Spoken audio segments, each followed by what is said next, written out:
The Health Minister says post-mortem of all people who perished in the Johannesburg fire will be concluded by tomorrow. But concern remains on the DNA testing of the mortal remains of the people who burned beyond recognition. Over 30 people are in hospital. 2 of them are children, with 2 patients in ICU. Visiting the Helen Joseph Hospital, where some of the fire victims are recovering, the Health Minister says 33 people remain in hospitals around Johannesburg. The nature of the injuries of those who survived and were able to be admitted, the nature of the injuries, as also we're just seeing one patient here, it's a smoke inhalation, as you know, because of the fire. Those are those patients who are still in the hospitals, in the about 5 hospitals here around Johannesburg. It's mainly smoke inhalation. And then, of course, the bigger portion is broken limbs. Broken limbs, including in some cases 2 patients who have broken spine. The minister says DNA testing is their biggest concern as they race against time. 25 postmortems have been done. By Sunday, all the postmortems, including, in other words, all the 74, because even those who are recognizable, postmortems have to be done to have a pathologist report. So all the 74 postmortems will have been finished. Now we remain with the 62 who are not recognizable.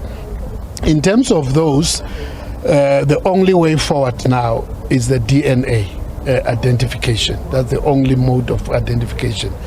So there's some progress in that regard, in the sense that there are 29 people who have come forward to provide 45 names. Undocumented migrants who fear arrest due to being illegal in the country will not be arrested when they go to identify their loved ones. We don't have authority to say the immigration laws of the country should be set aside, but in the interest of resolving the tragedy, we'll work together. Health, police, home affairs, we all working together, social development, the whole of government, we will work together to solve this issue. And then the issues in terms of whether people have papers will come later. Meanwhile, the Gauteng Health MEC also visited the Deep Kloof mortuary, where some of the remains of the Joburg fire victims are kept.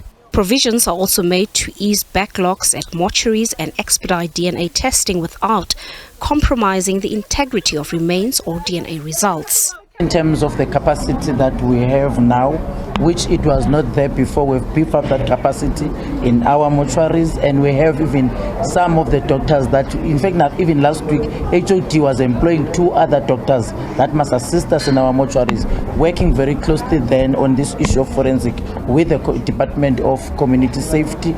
Families around the country are urged to come forward to help with DNA tests if they suspect that their loved ones may have been living in the fire-gutted building. Patricia Fasachi, SABC News in Johannesburg. An emotional day as family members try to locate loved ones. Many have spent the day moving from Diepkloof to Hillbrow Mortuary with hope of just finding the deceased. Some still in denial. I want to see is to see the body. I hear it, yes, but I need to see so that we can do the right procedures as a family and then do some arrangement. But right now we're still in the dark because of the information is misinformation. We're confused. Many still trying to process Thursday's inferno. We lost more than 7 people. That we lost. One, it's already a family. But the other one, that my brother is one of them. Thank you. We are here because we come to find out. Because we think like we want to take a body now, but they say we can't. It's not possible to find out a body here until we must go to Soweto, mortuary. So I'm here still looking for others. We don't know where they are. But now I'm going to find out when I'm going inside the mortuary by Soweto. Right now I'm waiting. Malawian nationals have urged their embassy to assist those who have been left destitute after the hijacked building in the inner city of Johannesburg was set alight. We try to reach Malawian ambassador, but they don't come back to us. They don't give us anything. So we're just waiting for them because they are the one who take part of us. The process of identifying the dead, however, is going to be a long process, as families will have to undergo DNA testing to assist in ascertaining the deceased identity.